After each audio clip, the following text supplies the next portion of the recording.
మన దేశంలో రెండవ అత్యున్నత పౌర పురస్కారం పద్మవిభూషణ్ లభించినందుకు నాకు నిజంగా చాలా సంతోషంగా ఉంది.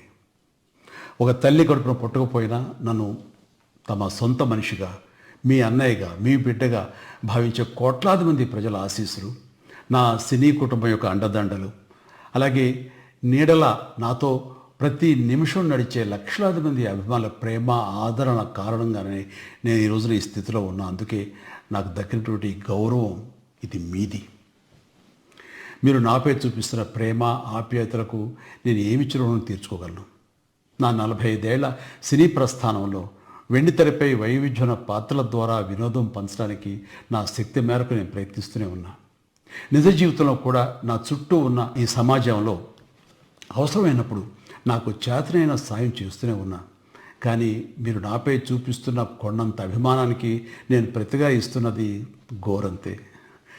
ఈ నిజం నాకు ప్రతి క్షణం గుర్తుకొస్తూనే ఉంటుంది, నన్ను బాధ్యతగా ముందుకు నడిపిస్తుంటుంది.